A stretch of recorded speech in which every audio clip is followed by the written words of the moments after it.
1 Corinthiens 9, verset 24, la Bible dit, « Ne savez-vous pas que ceux qui courent dans le stade courent tous, mais qu'un seul remporte le prix. Courez de manière à le remporter. » C'est ça. Il y en a qui sont contents de courir.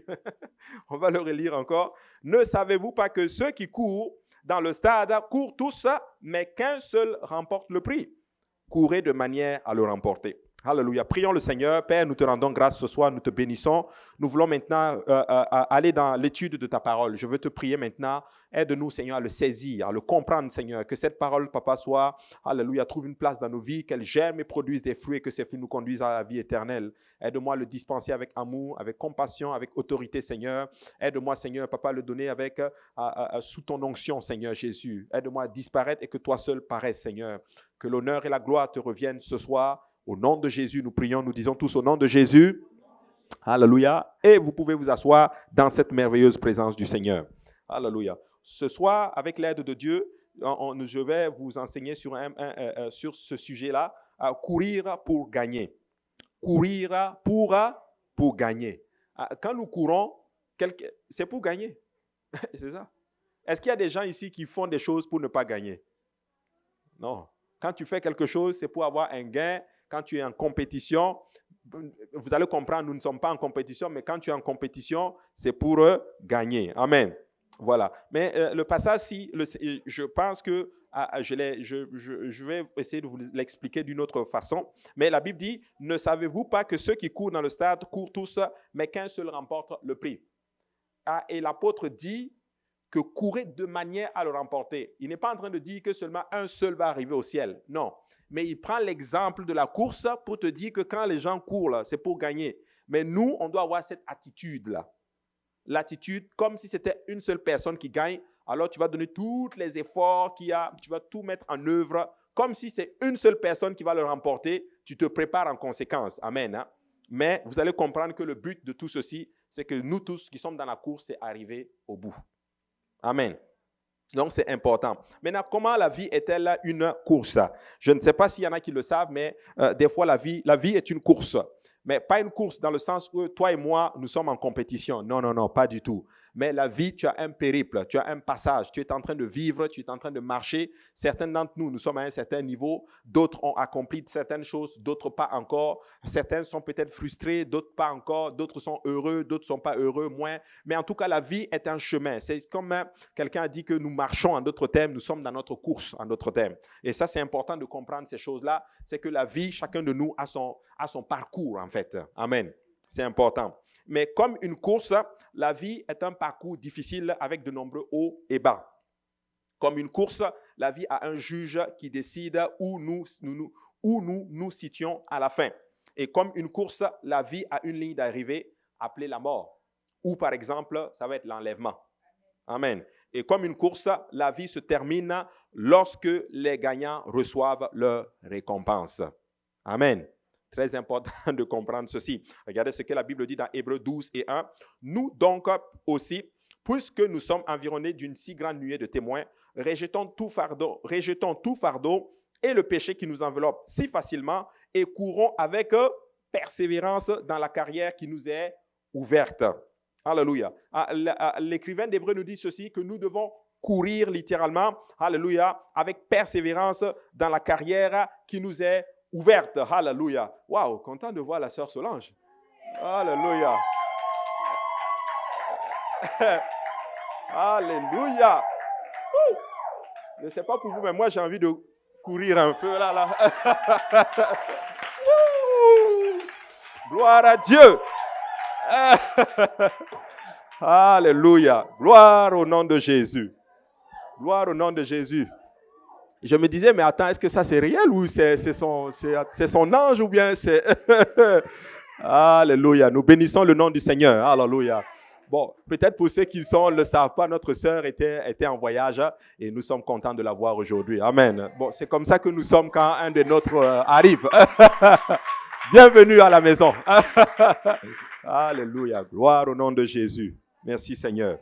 Alléluia. Donc, comme je disais dans Hébreux chapitre 12, verset 1, nous donc aussi, puisque nous sommes environnés d'une si grande nuée de témoins, rejetons tout fardeau et le péché qui nous enveloppe si facilement et courons avec persévérance dans la carrière qui nous est ouverte. L'Écriture nous dit ceci, que nous devons courir comment? Avec persévérance. Et il appelle cela une carrière. Il dit que la vie que nous avons entamée avec Jésus, c'est une carrière. Il dit seulement, courons dans la persévérance, dans cette carrière que le Seigneur ouvre devant nous. Et 1 Timothée 4 et 7 dit ceci, Paul parle à Timothée, il dit, j'ai combattu le bon combat, et il dit à Timothée que j'ai achevé la course. Pour que quelqu'un arrive à cette place et qu'il déclare qu'il a achevé la course, ça veut dire que vraiment il a eu une relation avec Dieu, il a entamé sa vie avec le Seigneur et lui-même est conscient. Sa conscience lui dit clairement, tu as fait ce que le Seigneur te demande de faire. Et ces gens-là ne parlaient pas au hasard, ces gens-là parlaient avec le témoignage de l'Esprit, avec Dieu qui leur confirme que tu as achevé ta course. Vous vous rendez compte qu'il y a des serviteurs de Dieu qui savent quand ils vont partir? Ah oui. Ils savent quand ils sont à la dernière partie de leur vie, ils le savent. Dieu leur dit, tu as bien fait, tu as bien travaillé, bientôt tu pars. Ça me fait penser en fait au père du frère Ryan Allman. Son père est prédicateur. Et son père était jeune. Et un de ses amis, un ami de son père, l'appelle, lui dit clairement, Dieu me dit qu'il va venir te chercher bientôt. Ouais. Et c'est comme ça. Il était jeune, bien en forme, tout. Il est parti, il a achevé sa course, littéralement. Il était prêt, en d'autres termes. Et il s'y est préparé. Donc, je ne dis pas, il ne faut pas avoir peur. Amen. Mais ce que je veux dire par là, c'est que des fois, alors que nous travaillons pour Dieu, Dieu va donner témoignage à ton esprit que tu as achevé la course. Tu as bien travaillé. C'est le temps pour toi de revenir à la maison. Alléluia. Certains d'entre nous, nous allons voir l'enlèvement. Peut-être d'autres d'entre nous, ça va être dans votre vieillesse, rassasié de jour. Je pense que c'est ça que vous avez envie d'entendre, n'est-ce pas? Alléluia. Rassasié de jour. Amen. Et Paul dit ceci, il dit, j'ai gardé la foi. Il dit, j'ai fait ma course, mais j'ai gardé la foi. Et au verset 8, il dit, désormais, la couronne de justice m'est réservée. Qui peut aujourd'hui s'asseoir et dire, la couronne de justice m'est réservée? Amen. Il y en a qui ont ce témoignage-là, qui sont capables de dire la couronne de justice m'est réservée. Amen. Amen. Et il dit ceci, le Seigneur, le juste juge, me le donnera dans ce jour-là. Et non seulement à moi, mais encore à tous ceux qui auront aimé son avènement. Paul n'est pas en train de dire que c'est lui seul. Il est en train de dire que tous ceux qui ont aimé l'avènement du Seigneur, à eux aussi, comme vous et moi, la couronne de justice nous est réservée. Et vous savez, la vie est vraiment une course. Et quand je dis course, je ne suis pas en train de dire que la vie est une compétition. Pas du tout. Je ne suis pas en compétition avec toi, mon frère, ma soeur. Et tu n'es pas non plus en compétition avec moi. Chacun de nous a sa marche avec le Seigneur. Mais quand on dit course, c'est dans la marche avec le Seigneur. Amen. Et du point de vue du monde, vous savez, le fait de gagner littéralement la course, c'est basé sur, par exemple, l'intelligence. Plus vous êtes intelligent, plus vous recevez de respect. Ça, c'est vraiment selon le monde. Au niveau de la richesse, plus vous avez de l'argent, plus vous êtes heureux. Ça, c'est vraiment la conception du monde. Au niveau de l'image, mieux vous paraissez, plus vous serez populaire. Ça, c'est le monde. Plus vous avez de la puissance, plus vous êtes fort, plus vous aurez ce qu'on appelle le contrôle. Mais du point de vue de Dieu, la victoire est entièrement basée sur autre chose, mes frères et sœurs. Ecclésiaste chapitre 9 et 11 nous dit ceci, « J'ai encore vu sous le soleil que la course n'est point aux agiles, ni la guerre aux vigilants, ni le pain aux sages, ni la richesse aux intelligents, ni la faveur aux savants, car tout dépend pour eux du temps et des circonstances. » Ah oui, l'Ecclésiaste est en train de dire quelque chose, que pour eux, tout dépend du temps et des circonstances. Mais pour nous, enfants de Dieu, la victoire, quand je dis la course, réussir la course, c'est quoi? C'est quand tu arrives à la fin et que le Seigneur te regarde et te dit, bien fait, fidèle serviteur ou fidèle servante. Alléluia. Donc, le succès pour un enfant de Dieu, c'est quoi? C'est de trouver le plan de Dieu dans ta vie et de marcher pleinement dans ce plan-là. Le succès pour un enfant de Dieu, ce n'est pas l'accomplissement des biens matériels. Ce n'est pas l'accumulation. C'est bien d'accomplir certaines choses. Nous voulons accomplir certaines choses. Mais laisse-moi te dire, mon frère, ma soeur, s'il y a quelque chose qui doit être ton partage, c'est de faire la volonté de Dieu. Alléluia. C'est important de comprendre ces choses-là. Et quand nous comprenons ces choses-là, ça change notre perspective, en d'autres termes. Nous courons, nous cherchons certaines choses dans ce monde, mais en ayant à l'esprit littéralement que notre finalité, c'est le ciel. Amen. Nous voulons travailler, nous voulons avoir une bonne situation, nous voulons mettre notre famille à l'aise, nous voulons acquérir toutes ces choses-là. Mais laisse-moi te dire une chose, s'il y a quelque chose que tu dois préparer, c'est l'au-delà. Amen. C'est important de comprendre littéralement ces choses-là. Amen. Donc, vous n'aimez peut-être pas ce principe de vie, mais vous n'y pouvez rien. La vie n'est pas équitable. Alléluia. Je vais le dire, la vie n'est pas équitable. Certaines personnes font du mal, mais ils réussissent. En tout cas, matériellement parlant. Ils ont de l'argent, mais toi, tu sers Dieu, mais tu dis, mais pourquoi mes poches sont vides? Alléluia. Lui, il ne sert pas Dieu, il a déjà telle chose. Lui, il ne sert pas Dieu, toi, tu as telle situation. La vie n'est pas équitable. Alléluia. Et probablement, c'est ce que vous... Je vais vous l'expliquer tout simplement. Regardez, vous devez comprendre une chose littéralement, c'est que nous devons apprendre à penser comme Dieu pense. Alléluia. Jésus-Christ était Dieu manifesté dans la chair. Il est le roi des rois, le Seigneur, c'est Dieu lui-même. Mais quand il est venu sur la terre, il le dit lui-même, le Fils de l'homme n'avait même pas un toit où poser sa tête. Il arrive à une place et il n'a même pas d'argent pour payer ses taxes. Amen. Mais il était où? Dans la volonté du Seigneur. Alléluia. Il avait compris, en d'autres termes, que le plus important, c'est de t'assurer que tu es dans les voies du Seigneur. Alléluia. Et donc, pour un enfant de Dieu, c'est d'abord assurer sa place dans le royaume de Dieu. Et comment nous faisons, premièrement, pour assurer littéralement notre place dans le royaume de Dieu? Premièrement, nous devons comprendre qu'en tant qu'enfant de Dieu, nous devons nous repentir. Vous savez, nous sommes tous pécheurs.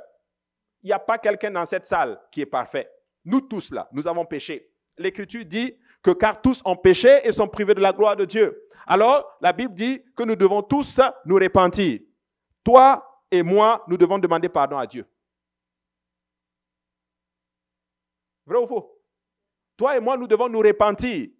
Après cela, l'Écriture dit, vous devez être baptisés au nom de Jésus. Donc, tu dois être baptisé au nom du Seigneur Jésus-Christ pour le pardon de tes péchés. Après cela, tu dois recevoir le don du Saint-Esprit avec l'évidence de parler en d'autres langues. Ça, c'est ce que la Bible dit. Comment je sais tout ça? Parce que l'Écriture nous dit dans Jean chapitre 3 qu'un chef des Juifs, Nicodème, vient voir Jésus de soir. Il dit à Jésus, mais Seigneur, personne ne peut faire des miracles que toi tu fais s'il n'est venu de Dieu. Jésus lui dit, si tu ne nais pas d'eau, si tu ne nais pas de nouveau, tu ne peux pas entrer dans le royaume. Tu sais quoi? Nicodème avait déjà tout accompli. Il avait réussi, en d'autres termes, sur le plan du monde. C'était un chef de juif, il était membre du Sanhédrin, il avait le prestige et toutes ces choses. Mais il avait quelque chose qui manquait. Il avait ce qu'on appelle, il n'avait pas la vie éternelle. Et Jésus lui explique que si tu veux entrer dans le royaume de Dieu, tu veux avoir la vie éternelle, tu dois naître de nouveau. Et là, à ce moment-là, il pose des questions. Mais est-ce qu'un homme peut entrer dans le ventre de sa mère et sortir de nouveau? C'était un concept pour lui qui ne faisait pas de sens. Vous savez, quelqu'un qui veut réussir dans le Seigneur, il va comprendre c'est quoi les voies de Dieu pour réussir comme Dieu veut. Et il pose la question, mais ça veut dire quoi? Est-ce que quelqu'un peut se lever, moi grand comme ça, là, est-ce que je peux encore entrer dans le sein de ma maman et ressortir à nouveau? Parce que tu dis, il faut que je naisse de nouveau. Et là, Jésus lui explique qu'il faut que tu naisses d'eau et d'esprit pour pouvoir entrer dans le royaume. Maintenant, la naissance d'eau, c'est quoi? C'est le baptême d'eau. Tu dois être baptisé au nom de Jésus pour le pardon de tes péchés. Pas au nom du Père, Fils et Saint-Esprit, parce qu'il n'y a aucun baptême dans la Bible fait au nom du Père, Fils et Saint-Esprit. Tous les baptêmes ont été administrés au nom du Seigneur Jésus. Nous invoquons le nom de Jésus sur toi, parce que c'est au nom de Jésus que les péchés tombent. Au nom de Jésus, tout genou fléchit dans les cieux, sur la terre et sous la terre. Tu sais, quand tu veux chasser un démon, tu ne vas pas dire « je te chasse au nom du Père, Fils et Saint-Esprit ». Il ne va pas partir. Mais quand tu veux chasser un démon, tu dis au nom de Jésus. Il part. Donc, quand j'invoque le nom de Jésus sur toi, ça fait de toi sa propriété privée et la couverture du Seigneur maintenant est avec toi. Ainsi, quand nous rentrons avec toi dans les eaux de baptême, nous disons, je te baptise au nom de Jésus. Voici pourquoi, dans le livre de Acte 2, chapitre 2, verset 38, Pierre dit, le jour de la Pentecôte, répentez-vous et que chacun de vous soit baptisé au nom de Jésus-Christ pour le pardon de vos péchés et vous recevrez le don du Saint-Esprit.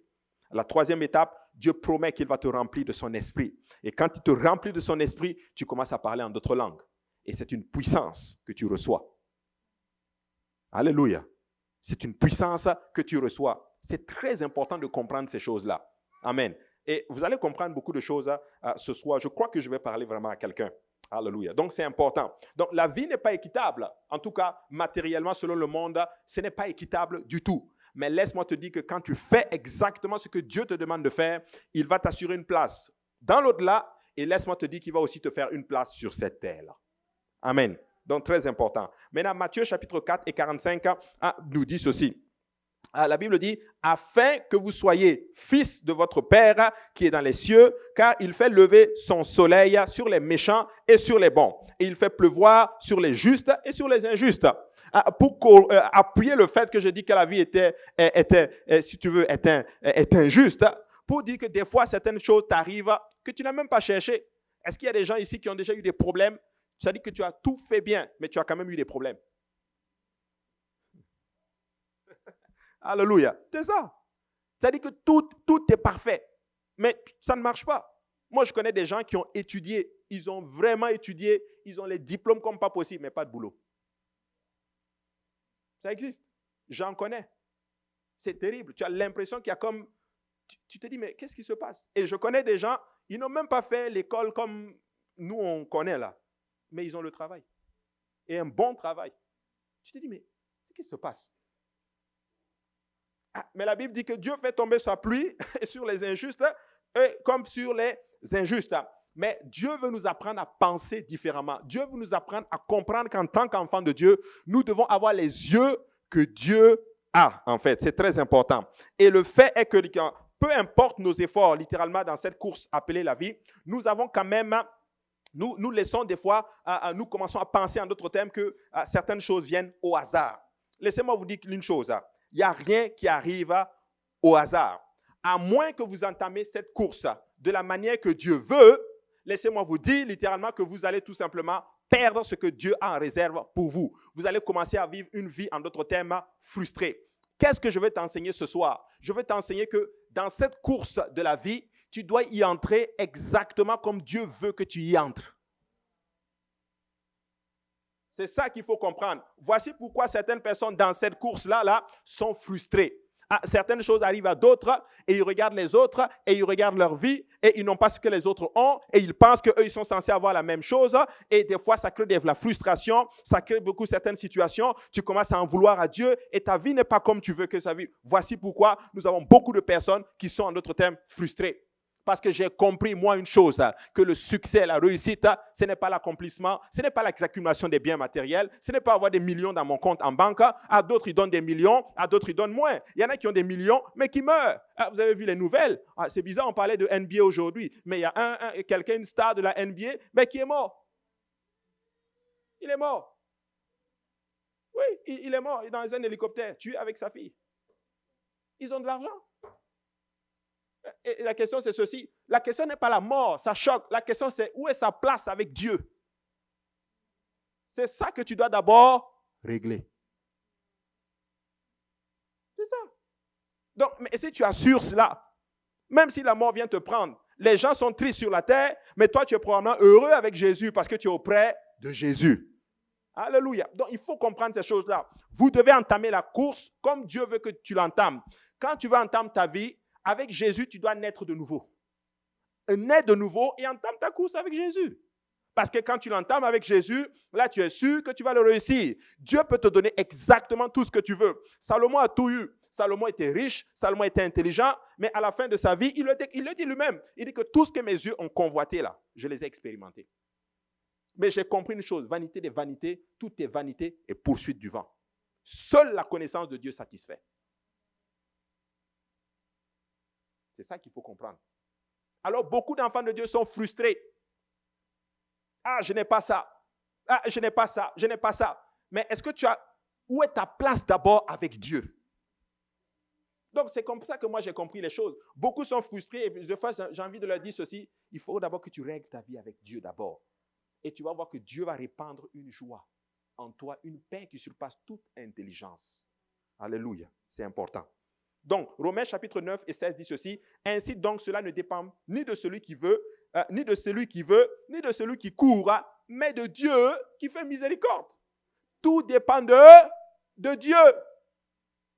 Alors, c'est important pour vous, mes frères et sœurs, que vous et moi, nous entamons les choses comme Dieu veut que nous entamions. C'est pour ça que moi, écoutez, j'espère et je prie pour entamer cette nouvelle année avec Jésus. Peut-être que les autres années, tu l'as entamée par toi-même. Tu l'as entamée peut-être avec quelqu'un d'autre. Tu as mis Dieu au dehors. Mais laisse-moi te dire que si tu commences les choses dans un nouveau départ avec Jésus-Christ, laisse-moi te dire qu'il va faire de grandes choses et ta vie va complètement changer. Alléluia. Moi qui vous parle, je suis né musulman.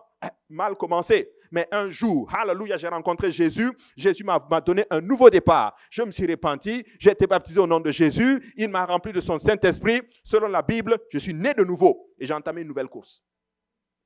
Vous savez quoi? Moi, là, j'ai une révélation pour vous. Je suis né 2 fois. Oui, c'est vrai. Je suis né 2 fois. Je suis né quand ma mère m'a accouché. Et je suis né de nouveau quand j'ai rencontré Jésus. Écoute, j'ai une révélation pour toi. Si tu nais 2 fois, tu vas mourir une seule fois. C'est vrai ou pas? Mais si tu nais une seule fois, tu vas mourir 2 fois. Tu vas mourir physiquement et spirituellement. Mais si tu nais 2 fois, tu vas mourir une seule fois. Si tu meurs en tout cas, si l'enlèvement ne vient pas, tu meurs physiquement. Mais laisse-moi te dire, Jésus dit, quand bien même tu meurs, tu vivras. Alléluia. C'est ça qu'il faut comprendre, mes églises. Nous devons arriver à une place et mettre le Seigneur en premier. Vous savez, le 20 octobre 1968 à 19h, quelques milliers de spectateurs sont restés au stade olympique de Mexico. Peut-être que certains d'entre vous, vous connaissez cette histoire. C'était frais et sombre ce jour-là. Les derniers coureurs du marathon, tous épuisés, étaient amenés dans des postes de premier secours. Plus d'une heure plus tôt, à Mamo World, c'était un coureur d'Éthiopie. Il était frais que lorsqu'il avait commencé la course, il a franchi la ligne d'arrivée et il était le vainqueur littéralement de cette fameuse course, littéralement. Vous savez, les Éthiopiens sont des spécialistes pour faire les gros marathons. Vous savez, leur pays est placé d'une façon que leur corps est aussi adapté pour ces genres de sports-là. Et lui, il avait gagné, il était le premier littéralement à gagner ce marathon-là. Alors que les spectateurs restants se préparaient à partir, donc tous les gens se préparaient à quitter le stade pour partir, ceux qui étaient assis près des portes du marathon ont soudainement entendu le bruit des sirènes et des sifflets de la police. Tous les yeux se tournaient vers la porte. Une silhouette solitaire aux couleurs de la Tanzanie est entrée dans le stade. Son nom était John Stephen Akhwari. C'est lui ici. Il avait eu un problème pendant la course. C'était intense, c'était le marathon, c'était tellement difficile dans le marathon. Mais regardez ce qui se passe. Sa jambe ensanglantée et bandée, gravement blessée lors d'une chute, il grimaçait en d'autres termes. C'était difficile, il titubait en d'autres termes. Il a boité littéralement autour de la piste de 400 mètres. Les spectateurs se sont levés et l'ont applaudi comme s'il était le vainqueur. Après avoir franchi la ligne d'arrivée, Akhwari a lentement quitté le terrain sans se tourner vers la foule qui était littéralement heureux, qui l'acclamait en fait. Maintenant, compte tenu de sa blessure et n'ayant aucune chance de gagner une médaille, quelqu'un lui a demandé pourquoi il n'avait pas démissionné. Parce que le marathon, ce n'est pas juste dans le stade. Ils ont fait un long marathon et puis ils devaient maintenant convenir au stade. Mais lui, il est venu, il avait eu un problème, il avait été blessé et toutes ces choses. On lui demande, mais pourquoi tu n'as pas abandonné? Le vainqueur était déjà passé depuis. Il dit ceci, il a répondu ceci. Mon pays ne m'a pas envoyé à 7000 miles pour commencer la course. Ils m'ont envoyé de 7000 miles pour terminer la course. Tu dois terminer ta course. Ce n'est pas une question de qui va arriver le premier. C'est une question de qui va arriver. Quand la trompette va sonner, mon frère, ma soeur, est-ce que tu vas faire partie des élus? Parce qu'il y en a qui commencent cette course, mais 1 an plus tard, ils abandonnent. Tu commences 2 ans plus tard, d'autres 1 mois plus tard, ils abandonnent. Toi, tu es toujours dans cette course-là. Je me pose une question. Est-ce que demain, tu serais encore dans la course? Si Jésus ne revient pas, mais au nom de Jésus-Christ, même si Jésus ne revient pas dans 20 ans, tu seras encore dans cette course. Alléluia. Et quand la trompette va sonner, tu vas faire partie des élus, tu vas monter comme Superman et Jésus va te regarder et te dire, tu as bien fait, fidèle serviteur. Dieu ne t'a pas envoyé sur cette terre pour démissionner. Dieu t'a envoyé sur cette terre pour finir la course. Alléluia. Hébreux 6 et 19 dit ceci. Cette espérance Nous la possédons comme une ancre de l'âme, sûre et solide. Elle pénètre au-delà du voile. Oh, hallelujah. La Bible dit que l'espérance de rencontrer Jésus, cette espérance qu'un jour, nous allons voir le Christ. Et j'aime cette chanson qui dit ceci: quand je marche, c'est par la foi, mais je sais qu'un jour, mes yeux verront le Seigneur Jésus-Christ. Hallelujah. Il dit que cette espérance, hallelujah, il dit que cette espérance, c'est comme de l'encre, en d'autres termes, dans mon âme. Il dit ceci: nous la possédons comme l'encre de l'âme, sûre et solide. Elle pénètre au-delà du voile. Là où Jésus est entré pour nous comme précurseur, ayant été fait souverain sacrificateur pour toujours, selon l'ordre de Melchisédek. Vous savez, la Bible appelle l'espoir l'encre de l'âme. L'espoir, alléluia, de voir un jour Jésus-Christ. La Bible l'appelle l'encre de l'âme. Est-ce que vous savez c'est quoi une encre? Je vais vous montrer l'encre. Si tu peux avancer dans le slide, s'il vous plaît. L'encre, c'est ça. Plus clic encore. Fais un clic. L'encre, littéralement, voici un bateau. On faisait tomber dans l'eau, littéralement. Donc, et cette encre ici, c'est ça, c'est la flèche là que vous voyez ici. Bon, si j'ai mis de l'effet dans la vidéo, mais je pensais qu'il allait cliquer, puis ma flèche allait apparaître. Mais bon, alléluia, le Seigneur est quand même bon. Alléluia. Mais c'est ça l'encre. Et l'encre stabilise le bateau. Il dit ceci: l'espoir, l'espérance que nous avons, c'est comme l'encre de l'âme. C'est ça qui garde littéralement ta foi stable. L'espoir de voir un jour Jésus. Et c'est ça qu'il dit. Il dit ceci: cette espérance, nous la possédons comme une encre de l'âme, spécifiquement. Donc la Bible appelle l'espoir l'encre de l'âme. Les encres se stabilisent et nous empêchent de dériver spécifiquement. Sans encre, un bateau est à la merci des vents et des courants. Et sans espoir pour nous mener à bien, nous sommes à la merci de la météo imprévisible de la vie. Sans encre, sans espérance, mon frère, ma soeur, les choses vont arriver. Même pour les enfants de Dieu, il y a des problèmes. Même pour les enfants de Dieu, laisse-moi te dire, même celui-là qui est ami avec Jésus, ça dit qu'il dort, il se réveille, Jésus, même si tu gênes 50 jours par année, laisse-moi te dire que tu vas avoir des problèmes. Il y aura des choses imprévisibles de la vie. Mais laisse-moi te dire, alléluia, que si tu n'as pas cette espérance, qu'un jour tu vas rencontrer Jésus-Christ, lorsque les choses vont arriver, tu vas abandonner. Mais oui, ceux qui abandonnent des fois, c'est parce qu'ils ont rencontré des situations complexes dans leur vie. Écoute, n'eût été les problèmes, tu ne serais pas ce que tu es. Les situations complexes sont dans ta vie pour te rendre fort, pour te solidifier, alléluia, dans le Seigneur. Et tu as besoin de des choses complexes pour devenir fort dans le Seigneur. L'espérance que tu as, laisse-moi te dire, c'est l'encre de ton âme pour te stabiliser dans le Seigneur. Un des mots de l'espoir dans l'Ancien Testament, c'est tikva, qui signifie littéralement une corde. Il vient de kava, qui signifie lier ensemble en se tordant. Amen. L'espoir nous connecte au trône de Dieu. Ce même mot hébreu est traduit par attendre. Alléluia. L'espoir d'être connecté à Dieu nous apporte une force renouvelée dans la course de cette vie-là. Si nous courons étant connectés à Dieu, nous gagnons. Sinon, nous ne terminerons pas la course. Nous devons courir littéralement encore et nous allons nous fatiguer et nous allons déprimer et nous allons en d'autres termes abandonner. Vous savez, je me suis toujours posé des questions. Pourquoi certains dépriment? Pourquoi des fois moi-même je déprime? Mais c'est ça. C'est ça. Tu sais, tu dois avoir un mental fort dans le Seigneur. La vie, c'est comme ça. La vie, des fois, il y a des imprévus. Mais celui qui n'est pas fort mentalement, qui n'est pas connecté, alléluia, à Jésus-Christ, laisse-moi te dire que la vie va venir, ça va te submerger. Les flots vont te submerger. Frère Emric a ouvert le service tantôt. Qu'est-ce qu'il a dit? Il dit que si tu marches dans les eaux, elles ne vont pas te submerger.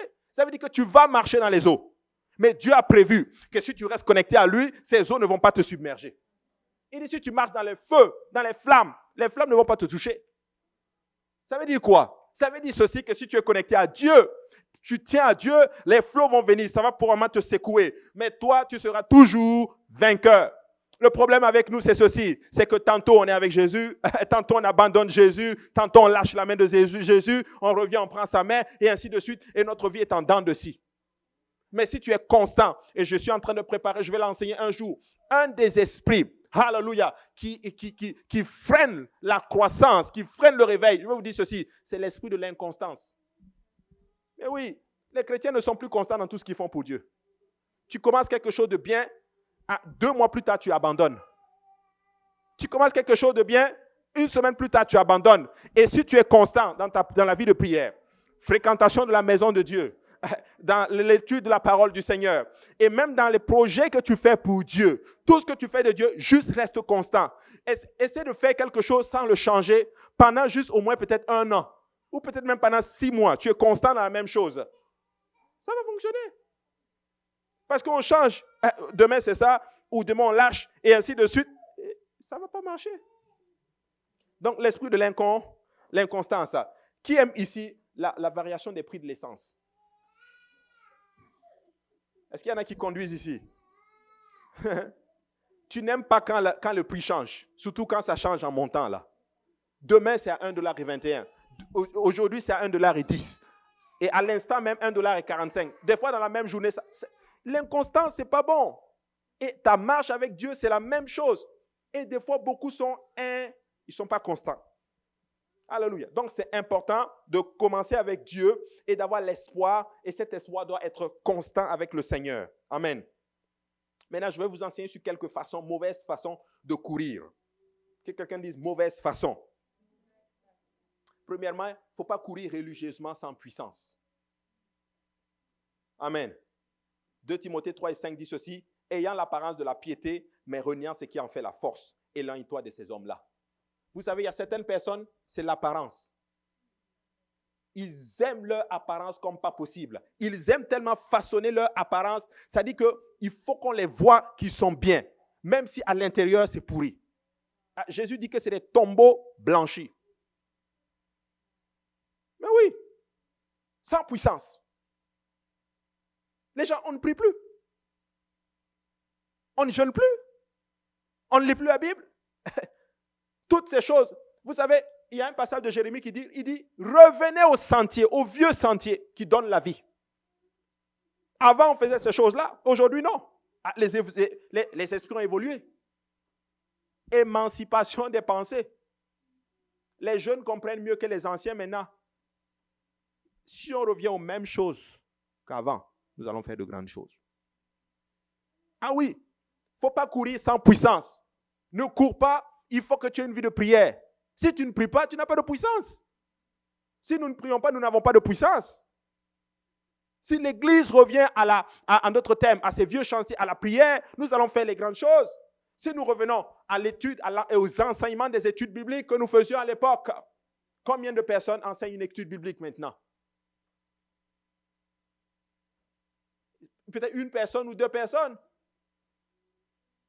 Mais oui, c'est une mauvaise façon de courir.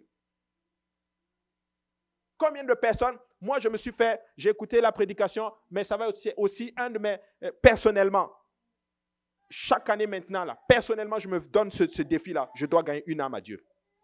Personnellement. J'enseigne, je suis pasteur, c'est vrai, hallelujah, mais personnellement, je me suis fait ce défi, chaque année, je gagne au moins une âme pour Dieu. Mais oui, ça doit être ça. Amen. Donc, il faut courir avec la puissance. Il faut avoir une consécration. Il faut avoir la prière. Il faut avoir la puissance. Et Paul parle à Timothée. Il dit à Timothée, il y a des gens, ils ont leur apparence selon la piété, mais ils renient ce qui en fait la force. Alléluia. Donc, il ne faut pas chercher toutes ces choses, apparaître l'image et toutes ces choses-là. C'est important. C'est important. Deuxième chose, Matthieu 22 et 29, Jésus dit ceci. Jésus leur répondit, vous êtes dans l'erreur parce que vous ne comprenez ni les Écritures, ni la puissance de Dieu. La puissance, ça vient d'où? De notre intimité avec Dieu. C'est ça. Sinon, nous n'avons pas de puissance. Ce que je prêche, je me le prêche à moi aussi. Nous avons besoin de la puissance pour faire le travail de Dieu. Tu as besoin de la puissance pour vaincre les ennemis de ton âme. Si tu n'es pas puissant, le diable va te croquer. Ah oui! Il faut comprendre ça. C'est important. Regardez ce qu'il dit. Il dit, Apocalypse 3 et 1, écrit à l'ange de Sardes, voici ce que dit celui qui a les 7 esprits de Dieu et les 7 étoiles. Je connais tes œuvres et je sais que tu passes pour être vivant et tu es mort. Il parle à une église. Quand Dieu nous regarde en tant qu'église, est-ce que nous sommes vivants ou est-ce que nous sommes morts? Ou est-ce que nous avons l'apparence d'être vivants? C'est ça. C'est ça. C'est ça. Nous devons faire attention maintenant à travailler. Je comprends que l'image, c'est important pour nous tous. Tu ne veux pas paraître bizarre devant quelqu'un. Mais vous savez quoi? Vaut mieux être vrai devant Dieu. Amen. Vaut mieux être vrai devant Dieu. C'est important. Regardez ça. Zacharie, le père de Jean-Baptiste, était un peu comme ça. Il était dans le temple chaque semaine, accomplissant ses devoirs religieux et adorant fidèlement. Mais quand Dieu a fait irruption dans sa vie, il n'a pas pu répondre avec foi parce qu'il s'était tellement habitué au statu quo. Il est arrivé à une place, littéralement, où il est devenu religieux. Vous savez, je sais que des fois, en faisant les choses avec la routine, on peut tomber dans la religion. Mais j'aimerais qu'on arrive à une place où nous avons une relation encore, un renouvellement complet dans notre relation avec le Seigneur. Une alliance nouvelle avec Jésus. Je prie que Dieu nous fasse cette grâce-là. Que l'Église de l'Est entre encore dans une autre intimité de dimension avec le Seigneur que celle que nous avons connue auparavant. Nous devons réexpérimenter Jésus. C'est ce que je comprends maintenant ces derniers temps. Je sais que vous avez vu, il y a des réunions qui sont faites pour essayer de recadrer les choses, restabiliser les choses. Mais moi, je prie, frères et sœurs, et toutes ces réunions sont vraiment bonnes. Et je vois déjà même les fruits. Et une de mes prières encore pour cela, c'est que chacun de nous réencontre, on rencontre encore une fois Jésus. Une nouvelle alliance. C'est ça. Où notre zèle est renouvelé. Amen. C'est important. C'est très important. Le boiteux de la piscine de Bethesda, lui, il était définitivement comme ça. Il est resté allongé au bord de la piscine pendant tant d'années à attendre le mouvement des eaux qu'il n'a pas reconnu. Il est tellement resté là que quand Jésus est venu, il n'a même pas reconnu que c'était lui le Messie. Il attendait que non, sa guérison va venir ici. Mais la guérison même est devant lui. Et il manque de foi. Jésus lui dit, mais tu veux être guéri? Il dit, oui, je veux. Mais il n'y a personne pour me jeter dans l'eau. Jésus lui dit, mais c'est moi le guérisseur. Ces anges qui viennent secouer l'eau là, c'est moi qui leur ai donné l'ordre. Et comme je suis là maintenant, leur mission s'arrête. Mon frère, ma soeur, tu penses que ta guérison va venir de telle façon, mais Jésus a probablement une autre façon pour toi. Mais oui. Peut-être que tu penses que ma délivrance va venir quand je vais avoir tel travail, mais ce n'est pas ça que Dieu a pour toi. Peut-être que tu penses que ça va venir de telle façon, mais ce n'est pas ça. Ta délivrance va venir lorsque tu vas reconnaître et rencontrer sérieusement Jésus et entamer réellement ta course sérieusement avec lui.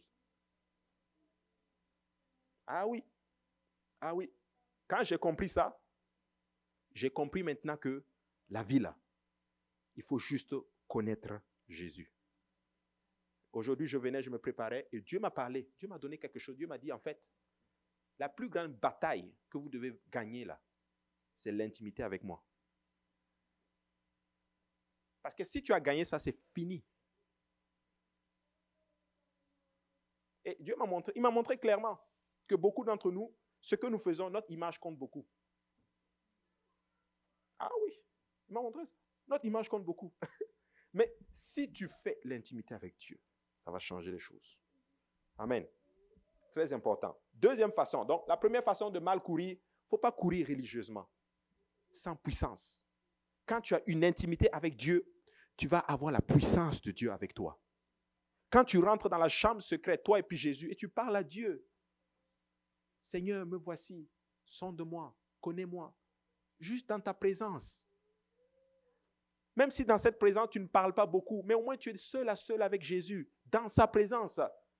Laisse-moi te dire que là, à ce moment-là, tu prends la puissance pour pouvoir bien courir. Amen. C'est ça. C'est ça. Très important. Deuxième façon de mal courir, c'est courir loin de tes ennemis. Que quelqu'un dise courir loin de ses ennemis. Il y aura évidemment des moments dans nos vies où nous devrons éviter les confrontations physiques, si possible. il y a des situations oppressives dont nous devons parfois nous éloigner. Cependant, que quelqu'un dise cependant, une chose que nous ne devons jamais fuir, ce sont nos ennemis spirituels. Tu ne dois pas les fuir, tu dois les affronter. Hey, Samson a affronté qui? Le lion. Toi aussi, tu dois affronter ton lion. Ah oui, ah oui. Quand Jésus a jeûné 40 jours et 40 nuits, après ces 40 jours et 40 nuits dans le désert, qui est-ce qu'il affronte? Le diable. Jésus n'a pas fui. Il n'a pas couru. Il l'a rencontré. Je dois traiter ce problème. Jacob, pour devenir Israël, devait rencontrer Dieu. Ce n'était pas un ennemi, non. Mais il devait, en d'autres termes, avoir une rencontre. C'est pour ça que Dieu dit, tu as vaincu. Si tu dois faire une rencontre avec Dieu, mais tu dois aussi avoir une rencontre avec tes esprits qui te dérangent, où tu vas les vaincre, leur montrer que c'est toi qui as la supériorité. Quand David a été oint roi, les Philistins sont venus le combattre. Quand tu donnes ta vie à Dieu, tu es oint. Des Philistins spirituels vont venir te combattre. Est-ce que tu vas fuir? Non. Et comment tu les traites? En ayant une vie, une relation avec Dieu. Ah oui. En appliquant ces principes dans la parole du Seigneur. Il y a beaucoup de situations oppressives dont nous devons parfois nous éloigner. Cependant, nous ne devons jamais fuir et ce sont nos ennemis spirituels. Hébreux 12 et 12 dit ceci. Fortifiez donc vos mains languissantes et vos genoux affaiblis. Il dit, donne de la force à tes genoux. Nos genoux sont affaiblis, Église. Il y a 33 personnes dans les réunions de prière. Il y a des moments où j'ai connu, dans ces moments de gloire, où on était dans le réveil, on voyait des fois 50 personnes dans la réunion de prière, 55 personnes dans la prière, 70 personnes dans les réunions de prière. C'est fini. On ne voit plus ça. Je vais le dire, les principes de loyauté, l'ownership même de ton église à toi, on ne voit plus ça. C'est fini, on ne voit plus. Pourquoi? Parce que nous sommes littéralement, nos genoux se sont affaiblis. Le mot faible dans ce verset de Hébreux 12 et 12 est le mot paralyo. Paralyo, d'où nous obtenons le mot paralysé. En fait, la peur paralyse notre vie. C'est ce qui est arrivé à Israël. Juste après avoir vécu une glorieuse délivrance d'Égypte, après que Dieu ait totalement décimé leurs ennemis, ils étaient toujours intimidés quand ils ont vu les géants de Canaan. Vous vous rendez compte? Dieu ouvre la mer rouge devant eux. Mais quand ils voient les géants dans Canaan, ils ont peur. Ils ont peur. Vous vous rendez compte? C'est terrible. Tu as vu Dieu faire de grandes choses.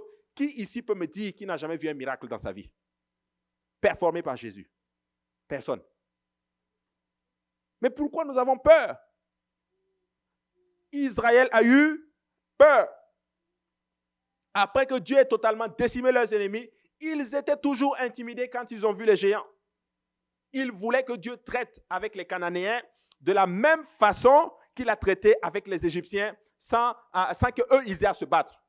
Voici ce que Dieu m'a montré à travers cet enseignement. Des fois, Dieu va combattre pour toi, mais des fois, c'est toi qui vas combattre.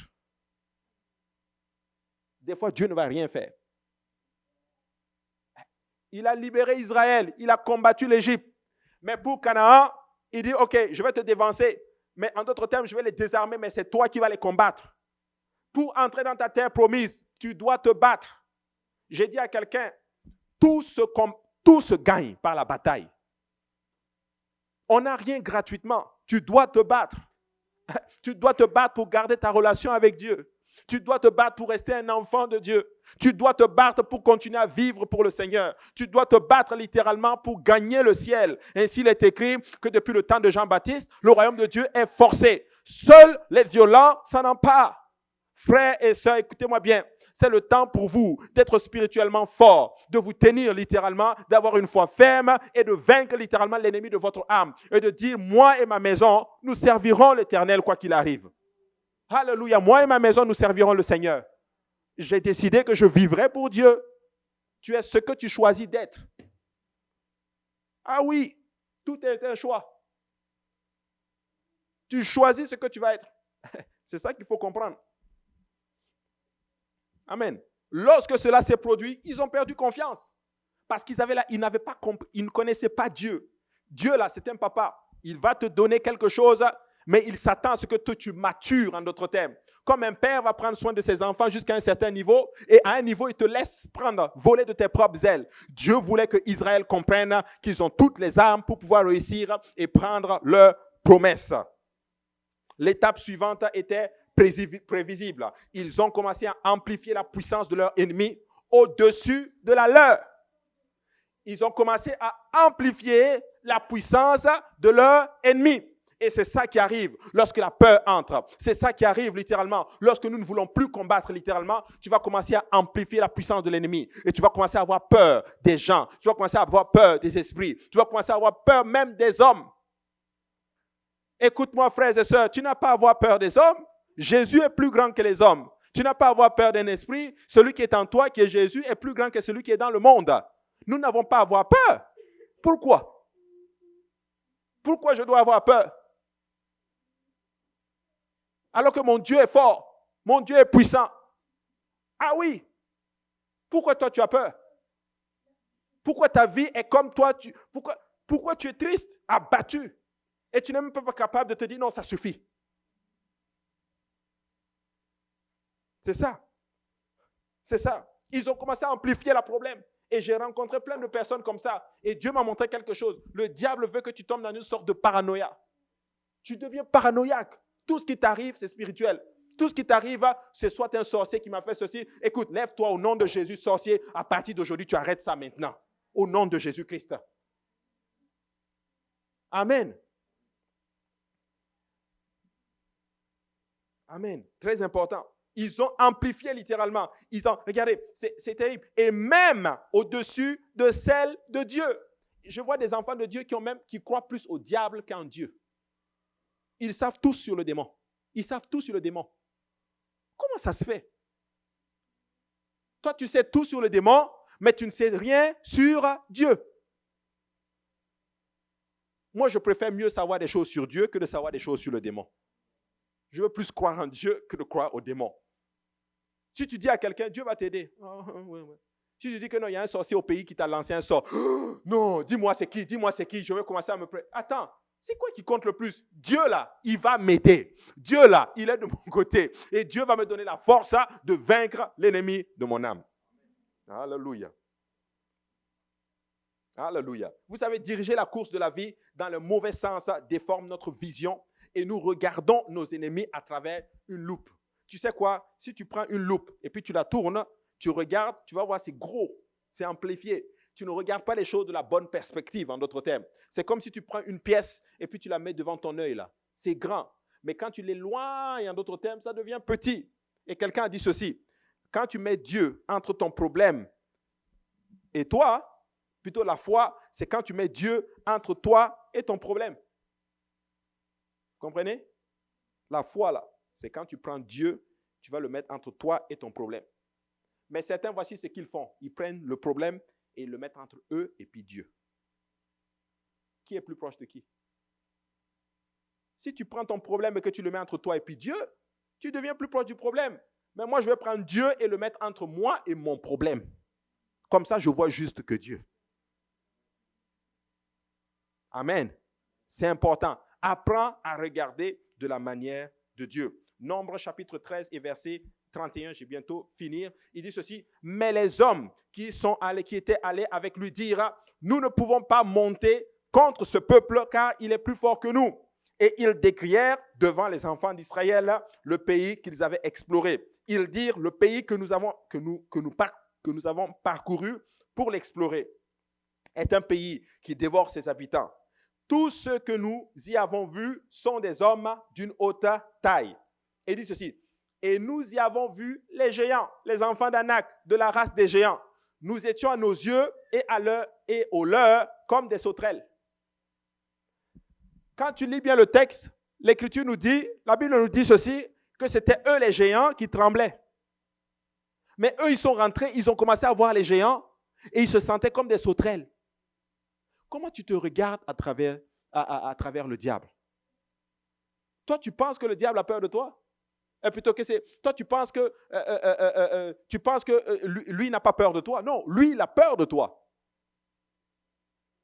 Ah oui, lui, il a peur de toi. Quelqu'un est venu me voir hier, il me dit ceci, il m'a dit, je priais et j'ai comme ressenti comme le diable disait, ah, je vais vous finir. J'ai dit, tu sais quoi, vois pas ça comme ceci. Vois ça que c'est toi qui vas le finir.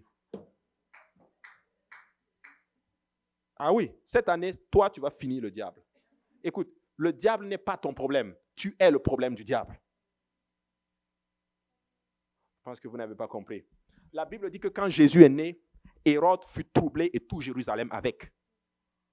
Quand Jésus est né, Hérode était troublé. Hérode représente le diable, les principautés. Dès que Jésus est né, comment un enfant naît et toi tu es troublé?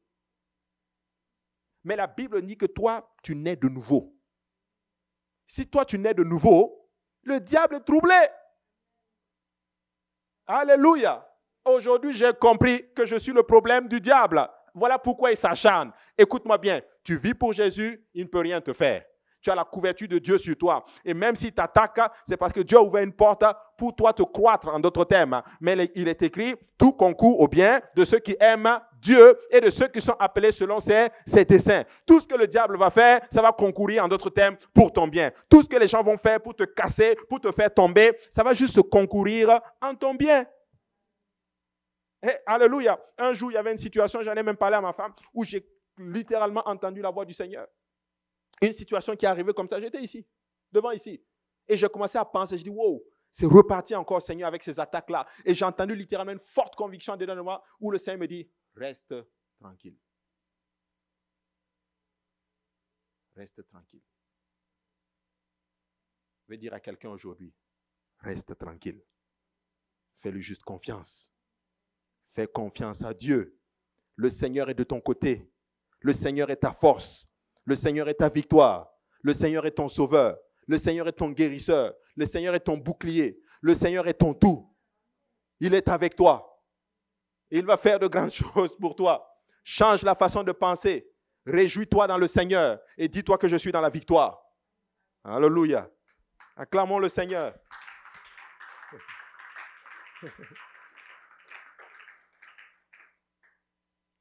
Et là, ils sont revenus. Il dit, non, on est comme des sauterelles. Tu n'es pas une sauterelle, tu es un géant spirituel.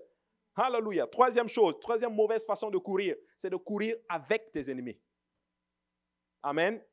Judas Iscariote a définitivement fait fausse route dans la course de la vie, même s'il a commencé avec de bons motifs. Il croyait que le Messie renverserait le gouvernement romain et établirait un trône terrestre, comme tous les autres disciples pensaient d'ailleurs. Cependant, lorsque Jésus n'a pas fait cela, Judas est devenu incroyablement déçu. Et cela a créé une amertume dans son cœur qui lui a été fatale. Je vais parler à certaines personnes aujourd'hui. Des fois, comprends que les choses ne vont pas aller des fois comme tu veux. Tu n'as aucune raison de développer une amertume en toi parce que c'est ça qui a amené Judas à trahir. Vous comprenez?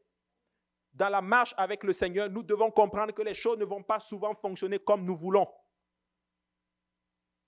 Alléluia. Et tu dois te battre pour que l'amertume ne se développe pas en toi. Parce que si tu ne fais pas attention, l'amertume va te saisir et ça va te pousser à poser de ses actions. Judas a trompé Jésus. La Bible dit que Satan est entré dans son cœur. Tout simplement parce que Jésus n'a pas fait exactement comme lui voulait. Il s'attendait en d'autres termes à avoir un royaume glorieux. Mais Jésus n'était pas venu pour ça. Il n'a pas fermé son cœur et le diable y est entré et l'a trompé. Et en d'autres termes, ça l'a poussé à trahir son maître. Frères et sœurs, comprenez-moi bien. Ne courez pas avec vos ennemis. Ne permettez pas à un esprit, alléluia, de venir vous amener à sortir hors de la volonté du Seigneur. Ne permettez pas à un esprit de vous empêcher de faire ce que Dieu vous demande de faire. Alléluia. Si Dieu te demande de faire quelque chose, fais ce que Dieu te demande de faire. Alléluia, c'est important. Lorsque Jésus n'a pas fait cela, il est devenu incroyablement déçu. Et ça a créé une amertume. L'amertume, c'est très dangereux. Nous sommes tous susceptibles d'avoir de l'amertume. Mais tu dois te traiter, frères et sœurs. Tu dois réellement te traiter. Tu dois aller vraiment dans la présence du Seigneur et dire, Seigneur, enlève cette amertume. Je vais être transparent avec vous. Même moi, des fois, j'ai de l'amertume. Les choses, des fois, ne se passent pas comme je veux. Même moi, des fois, j'ai de la colère en dedans de moi. Mais je suis résolu et je sais une chose, que si je ne traite pas ce problème, ça peut m'empêcher d'entrer au ciel. Ah oui. C'est aussi simple que ça. Le diable nous guette. Le diable nous guette. L'amertume peut te prendre. Mais écoute, rentre encore dans la présence de Dieu, Père. Travaille ça en moi. Alléluia. Ça me dépasse. Ce qui arrive, je ne le comprends pas. Mais tu es mon créateur. Tu es ma force. Tu peux créer en moi un cœur nouveau. Alléluia. Renouvelle en moi un esprit bien disposé. Alléluia. Et tu sors de là plus fort que jamais. Tu viens de vaincre cette course. Tu viens de sortir une étape et tu es toujours dans la course. Ah, c'est ça. Genèse, Galates 5, 7 dit ceci. Vous courez bien. Il dit, qui vous a arrêté pour vous empêcher d'obéir à la vérité?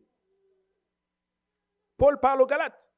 Il dit aux Galates, vous courez bien. Mais qui vous a arrêté d'obéir à la vérité? Alléluia. Qui vous a arrêté? C'est important. Deuxième point. Ça, c'est le troisième point. Courir avec les ennemis. Ne courez pas avec vos ennemis. Quand tu cours, fais attention. Il y a des choses qui vont venir des fois, des sortes de distractions pour t'empêcher d'arrêter ta course. Sois focus. Sois focus. Sois focus sur le but. Avance seulement. Mets ces choses de côté. N'aie pas peur de dire, ah ok, non, je ne pense pas que c'est ça, ça va affecter ma relation avec Dieu. Mais continue ton focus avec le Seigneur. Alléluia. C'est ça. Troisième point, courir loin de Dieu. Amen. Ne cours pas loin de Dieu. Les attentes manquées dans cette vie peuvent à la fois être très dévastatrices et terribles. Vous savez, moi personnellement, j'ai des aspirations.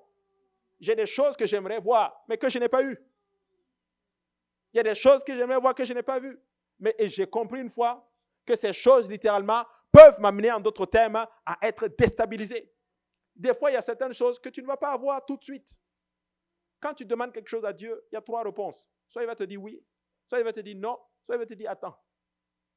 S'il te dit attends, que ça ne te frustre pas. Et s'il te dit non, eh bien que ça ne te frustre pas non plus. Il y a certaines personnes, je vais être honnête avec vous, certaines choses, vous allez peut-être même demander, on va juste vous dire oui parce qu'on ne veut pas que tu sois frustré. Pourtant, c'est non. Donc, c'est comprendre, il faut qu'on ne court pas loin de Dieu. Cours étant avec Dieu. Il ne faut pas fuir loin de Dieu. Ils ont collectivement, les apôtres ont collectivement commencé à fuir le plan de Dieu et à retourner à leur ancienne vie et vocation. Et voici ce que leur pensée. Assez de trucs. Cette affaire de sauver les gens, sauver le monde. Tiens, on va sauver le monde. Nous, des simples pécheurs. Ils se sont dit, si c'est péché là, ça c'est notre truc. Le Christ est mort, le Maître est mort, il a fait des miracles. Nous, on a vu les morts. Mais il est mort. Il est mort. Pourtant, il les avait dit, 3 jours plus tard, je reviens. Mais quand le Christ est mort, leur foi, c'est-à-dire qu'ils ne croyaient même pas aux promesses du Seigneur. Ils sont retournés pécher. Ils sont retournés à leur ancienne vie. Si c'est péché, c'est quoi? En fait, ils ont fui le but de Dieu, ils ont fui leur destinée spécifiquement. Jean 21 et 3 dit ceci. Simon-Pierre leur dit, je vais pécher. Ça, c'est quand Jésus est mort, fini. Jésus était encore dans le tombeau. Il dit, moi, je vais aller pécher. Il lui dit, nous allons aussi avec toi. Écoute-moi bien ceci. Ce que tu fais influence les autres. Alors fais gaffe au choix que tu fais. Alléluia. Fais attention à ne pas influencer les gens dans le mauvais sens. Simon-Pierre dit, moi je vais aller pécher. Les autres disent, les gens disent quoi? Allons-y ensemble. Alléluia, allons ensemble mon ami. Vraiment Pierre, moi-même je voulais le dire. Mais comme je ne pouvais pas le dire, comme toi-même tu as dit, allons on va aller pécher seulement. Partons. Il est mort. Il est mort. Mais tu as oublié qu'il avait dit que 3 jours plus tard, il revient. Regardez ce qui se passe dans les Écritures. Pensez, regarde, c'est terrible. Ils sortirent et montèrent dans une barque et cette nuit-là, ils ne prirent rien. C'est écrit, non? Ils sont retournés pêcher. Cette nuit-là, ils n'ont rien pris. Tu penses que c'est fait au hasard? Non! Ils n'ont rien entrepris. Ce n'était pas une simple coïncidence. Dans sa miséricorde, Dieu disait, je ne vais pas vous permettre de prospérer alors que vous êtes en train de fuir loin de moi. Écoute-moi bien. Tu fuis Dieu, tu ne vas pas prospérer. Même si tu as les moyens, tu as de l'argent et toutes ces choses, ta vie va être misérable. Je te promets. J'ai compris ça avec Dieu. Je vous assure, j'ai compris ça avec Dieu. Si tu fuis Dieu, tu peux avoir des accomplissements matériels, mais tu vas vivre une vie misérable. Ils n'ont rien pris. Ce n'était pas une simple coïncidence. Ce n'est que lorsqu'ils se sont retournés et ont suivi sa parole que le Seigneur a fait un miracle à leur faveur. Alors, quand les plans semblent avoir changé et que Dieu n'a pas eu la courtoisie de vous informer, faites-lui quand même confiance. Ne fouillez pas, frères et sœurs. Lorsque rien ne semble avoir de sens, souvenez-vous qu'il est quelque part près de vous et qu'il est en train de vous préparer un repas littéralement qui vous soutiendra. Quand Dieu ne te donne pas ce que tu veux, dis-toi que Dieu a un meilleur plan pour toi. Jean 21, 9. Lorsqu'ils furent descendus à terre, ils virent là des chardons allumés, du poisson dessus et du pain que Jésus avait préparé pour eux. Ils sont allés travailler, ils ont fui la volonté de Dieu, ils sont allés pêcher, j'ai dit, toute la nuit. Quelqu'un ici a déjà travaillé 7 heures, 8 heures sans salaire? Tu travailles, ton boss vient te dire que c'est des heures cadeaux que tu as fait. Tu travailles sans rien. Vous vous rendez compte? Vous vous rendez compte? Faire des choses, croyant qu'on fait pour Dieu, tu arrives au ciel, Dieu te dit non, tu as fait du bénévolat. Seigneur, aide-nous. La semaine passée, j'ai enseigné sur le fait de valoriser l'appel. Aujourd'hui, je suis en train de vous enseigner quelque chose. Soyez dans l'appel, soyez dans la volonté de Dieu. C'est ça qui compte. Ah oui. Ah oui. Regardez, Psaume 23 et 5. Tu dresses devant moi une table en face de mes adversaires. Tu oins d'huile ma tête et ma coupe déborde. David a compris. David dit que l'Éternel est mon berger. Tu dresses une table devant moi en face de mes adversaires. Tu oins d'huile ma tête. Il dit ceci, et ma coupe déborde. L'Écriture dit que Dieu bénit ses enfants quand? Pendant qu'ils dorment. Maintenant, je ne suis pas en train de dire que va maintenant et puis tu commences à dormir, Dieu va me bénir. Non, fais travail, fais ce que tu es censé faire et Dieu, alors que tu fais ce que Dieu te demande de faire, Dieu va te bénir pendant que tu dors. Mais oui, pendant que tu dors, Dieu va te donner ce que tu veux. Alléluia. Deuxième chose, troisième chose ou quatrième chose, façon de courir, de mal courir, c'est de courir devant Dieu. Après 10 ans d'attente au niveau de leur fils promis, Abraham et Sarah ont commencé à spéculer sur la manière dont ils pouvaient réaliser la promesse eux-mêmes, sans Dieu. Dieu apparaît et Dieu dit à Abraham, moi je veux te donner un enfant. La Bible dit qu'Abraham est avancé en âge et sa femme est stérile. Dieu dit que malgré ça, moi je veux te donner un enfant. Est-ce que tu crois? C'est ça. Est-ce qu'il croyait? Oui. Mais le temps a fait que sa foi a baissé. Certains ici, c'est ceci. Vous voulez certaines choses, mais comme les choses n'arrivent pas autant que vous voulez, vous commencez en d'autres termes à entamer des mesures, vous commencez en d'autres termes à aider Dieu à accomplir sa promesse. Il ne faut pas aider Dieu à accomplir sa promesse. Et si tu attendais de Dieu? La Bible dit qu'une promesse acquise au mauvais moment peut devenir une malédiction. Ça, c'est la Bible. Attends de Dieu. Dieu t'a parlé, attends.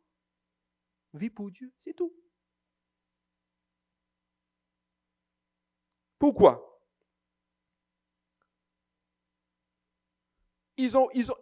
C'est terrible. Le résultat a été Ismaël, un fils sans la promesse, une famille divisée et des siècles de conflits politiques et religieux. Regardez aujourd'hui, Ismaël est le père des Arabes. Isaac est le père des Juifs. Les Juifs et les Arabes ne s'entendent pas jusqu'aujourd'hui. Vous vous rendez compte? Ce choix-là est terrible. Courir devant Dieu crée des problèmes majeurs. Ensuite, Abraham et Sarah ont fait quelque chose de typique aux êtres humains. Ils ont demandé à Dieu d'accepter leur solution. Et souvent, quand on sort de la volonté de Dieu, tu veux amener Dieu à accepter ta chose. Et des fois, on veut même créer des faux témoignages.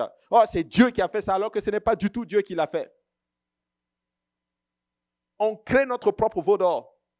La Bible dit qu'Israël a créé son veau d'or et ils ont appelé le veau d'or l'Éternel. C'est pourquoi l'Éternel apparaît et dit que non. Pourquoi vous donnez mon nom à un veau d'or? C'est pour ça que dans la Bible, il dit l'Éternel, c'est mon nom. Quand vous voyez dans la Bible, quand Dieu dit c'est mon nom, c'est parce qu'ils avaient pris le nom de l'Éternel et il l'avait attribué à une divinité. Dieu dit non. Pourquoi vous donnez ça? Non, c'est l'Éternel, là, c'est moi.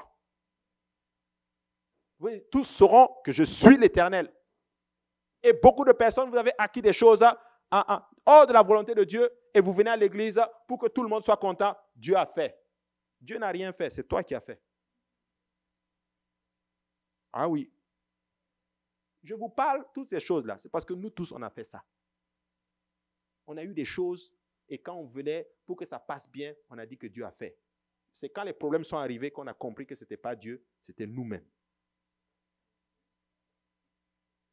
Moi, je ne veux pas que les choses t'arrivent. Je veux que écoutez-moi bien, je prophétise au nom de Jésus-Christ, Église de l'Est. Les choses vont se passer dans ta vie et les gens sauront que c'est Dieu qui l'a fait. Ah oui, tu ne vas pas forcer pour avoir les choses. Ça va rentrer dans ta vie comme ceci. Ça va arriver, hallelujah. Et les gens disent, oh mais, les gens diront, mais il ne peut pas faire ça lui-même. Il n'y a que Dieu qui peut faire ça dans la vie de cet homme-là. Il n'y a que Dieu qui peut faire ça dans la vie de cette femme-là. Hallelujah. Regarde, nous avons vu sa vie ici. Il n'était rien, on l'a tous vu ici. Et Dieu va s'arranger à ce qu'on te voit comme rien. Et lui-même te prend, il te change. Et même tes ennemis, la Bible dit, les gens verront littéralement que l'Éternel a fait pour eux de grandes choses. Mais il ne faut pas courir devant Dieu.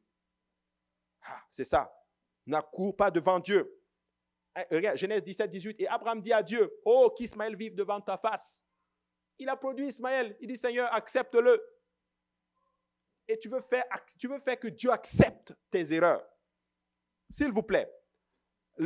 Ils sont en train de dire ceci, papa, Jésus, accepte mon plan. Seigneur, accepte mon plan. Mais parce qu'il connaît la fin de tout, depuis le début littéralement, Dieu refuse d'accepter nos plans.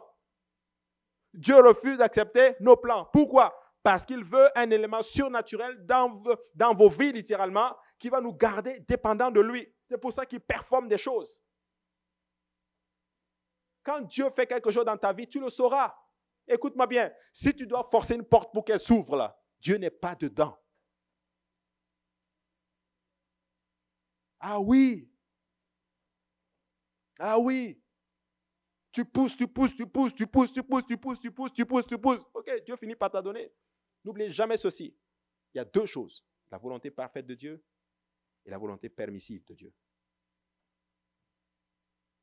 C'est important de comprendre ces choses-là. Il ne faut pas forcer. Il faut servir Dieu seulement.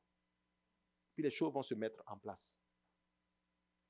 On a vu hier, on était en étude biblique avec les frères. On a compris ça. Adam était en train de nommer les animaux. C'est là que sa femme est sortie.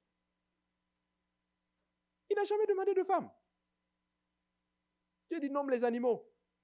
Pendant qu'il nomme les animaux, Dieu voit, mais toi, il n'est pas bon que l'homme soit seul. Je vais lui faire une aide semblable. Après, sa femme est sortie. Mais aujourd'hui, manipulation, combine, plan fait en bas, des choses tissées en bas, et puis un couple sort. Puis nous tous on est heureux. On annonce, si on annonce, je vais chanter. Je ne vais pas pleurer, non. Si on annonce, je vais chanter. Après, on va voir. Si c'est de Dieu, c'est de Dieu. Si ce n'est pas de Dieu, bon, alléluia. C'est pour ça que je vous dis, mes frères et sœurs, pardon. Marchez pour le Seigneur. Écoutez, s'il vous plaît, écoutez les conseils. Je ne suis pas en train de bâtir ma paroisse. Non. Mais écoutez vos dirigeants. Oui, les gens n'écoutent plus les... Non, c'est vrai. Mais oui, ce que je dis là, c'est vrai. Écoutez, moi, je ne voulais pas dire ça, mais ça me pousse, je dois le dire, c'est comme du feu dans mes os, parce que je vois les dommages qui sont en train d'être faits, mes frères et sœurs. Écoutez, il y a plein de choses que j'ai envie de dire, mais si je dis là, ça va créer des problèmes seulement. Un jour, je vais dire, pas aujourd'hui, parce que vous n'êtes pas encore prêts à recevoir, mais je vais vous dire une chose, mes frères et sœurs. Beaucoup de choses, si vous ne faites pas attention, nous allons commencer à avoir des problèmes ici. Ah mais oui. Le monde est en train de forcer pour entrer dans l'église. Et c'est nous qui sommes en train de télécharger ça dans l'église. C'est ça. Il y a des choses qui se passent. Moi, je n'ai jamais vu ça. Quand nous, il n'y avait pas ça. Mais oui. Et quand tu parles, on dit que tu parles beaucoup. Non, c'est pas quand on parle beaucoup là. Ça veut dire que quand on a parlé peu, vous n'avez pas écouté. C'est pour ça qu'on parle beaucoup. C'est pour aider. C'est pour aider, je vous assure. Moi, je vois beaucoup de choses, je regarde, c'est terrible. C'est terrible. Tu as l'impression que ce n'est même plus l'église apostolique. C'est terrible. Frères et sœurs, où l'esprit de manipulation. C'est tellement fort maintenant, comme pas possible. Les gens ne sont plus tranquilles. Assieds-toi, fais tes choses, vis pour Dieu. C'est le Seigneur. Reste dans ton coin, fais tes choses tranquillement. Et Dieu va t'aider. Dieu va bénir. Dieu va t'élever. Et Dieu va bénir tout ce que tu vas faire. C'est ça. Pourquoi? Dieu veut vraiment te bénir. C'est pourquoi il nous donne ces desseins, en d'autres termes, qui dépassent tout ce que nous pourrions produire par nous-mêmes. Ce n'est pas méchant, mais c'est la grâce de Dieu qui voudrait se contenter d'un héritage naturel, alors que Dieu a pour toi un héritage spirituel. Regarde, Genèse chapitre 21, 9 dit ceci. Waouh, j'étais long aujourd'hui, je m'excuse vraiment, j'ai bientôt terminé. Sarah vit rire le fils qu'Agar, l'Égyptienne, avait enfanté Abraham, et elle dit à Abraham, chasse cette servante et son fils, car le fils de cette servante n'héritera pas avec mon fils, avec Isaac. Cette parole déplut fort aux yeux d'Abraham à cause de son fils. L'enfant est né, Ismaël est né, mais la solution, ça a commencé à créer des problèmes à la maison. Sarah dit, cet enfant ne va pas rester ici. Chasse-le. Dieu dit, Abraham va voir Dieu. Seigneur, ma femme dit qu'on doit chasser l'enfant. Dieu dit, mais attends, écoute-la. De toute façon, quand tu faisais l'enfant là, est-ce que tu es venu me voir? Écoute ta femme. Ils partent.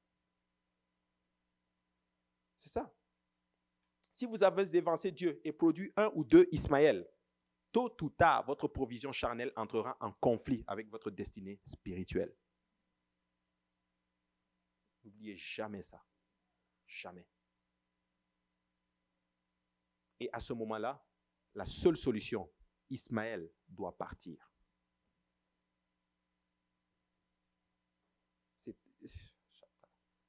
Cela peut être douloureux, mais c'est absolument nécessaire et c'est pour le bien ultime. Même lorsque nous avons gâché le plan de Dieu, n'oubliez jamais ceci. Dieu a un autre plan pour vous. Dieu a un autre plan pour vous. Lamentation 3 et 22 dit ceci. Les bontés de l'Éternel ne sont pas épuisées. Ses compassions ne sont pas à leur terme. Elles se renouvellent chaque matin. Alléluia. Oh, que ta fidélité est grande. L'Éternel est mon partage, dit mon âme. C'est pourquoi je veux espérer en lui. Cela s'est avéré dans la vie d'un des plus grands compositeurs de l'histoire. En tant que jeune homme, Georges Frédéric Handel, je laisse sa photo ici, était le compositeur le mieux payé du monde. Et sa renommée a grimpé dans le monde entier. Mais la gloire est passée, le public a diminué et un jour, ses projets ont complètement échoué. Handel est devenu déprimé. Le stress a provoqué un cas de paralysie dans sa vie et ça a même paralysé, en d'autres termes, ses doigts spécifiquement, tellement il était déprimé et stressé parce que les choses ne valaient plus comme il le voulait. Et les grands jours de Handel sont terminés. Un écrivain a même écrit à son sujet disant ceci, que son inspiration était complètement épuisée. Pourtant, ses problèmes l'ont également mûri. Et sa musique est devenue plus sincère, en d'autres termes. Parce qu'avant, il faisait les choses sans sincérité. Il faisait les choses pour avoir une image dans ce monde. Mais dans ce moment de dépression, dans ce moment de difficulté, il a appris une intensité avec le Seigneur, à être intime avec Dieu. Et il a appris ce qu'on appelle la sincérité. Vous savez, il faut être sincère dans la vie. Soyez sincère avec Dieu. Je vais arriver à une place. Dieu travaille en moi. Honnêtement, c'est vraiment le cas là. Mais Dieu travaille en moi. Arrivé en place, ce que tu vois là, c'est ce qui aussi est dans mon cœur, en ce qui te concerne. Je ne veux pas venir te dire quelque chose, alors que dans mon cœur, je suis en train de te poignarder. Si je dis je t'aime vraiment. Ah oui, et je vous aime, je vous assure, je vous aime. Je ne veux pas te poignarder. Pourquoi? Pourquoi faire ça? Pourquoi te frapper? Pourquoi je ferais ça? Quel bien moi-même je gagne dedans? Il a appris à devenir sincère. Et dans cette sincérité, un matin, Handel a reçu une collection de divers textes bibliques de Charles Jennens, c'était un autre personnage. Les premiers mots d'Ésaïe 40 ont ému littéralement Handel.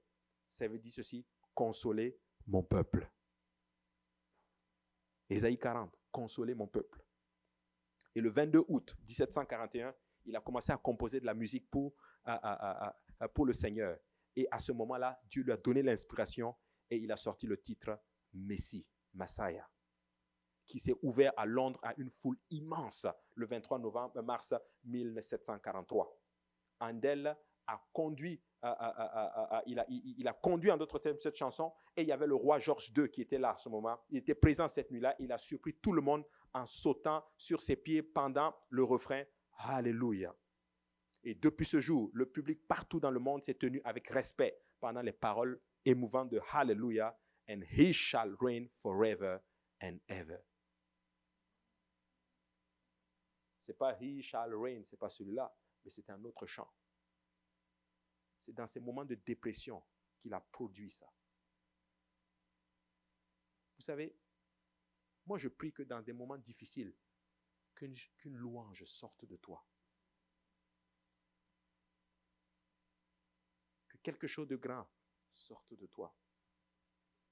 Le monde serait un endroit plus pauvre si Handel n'avait pas laissé Dieu se débarrasser de ses Ismaël, le débarrasser de ses Ismaël et mettre son Isaac au monde.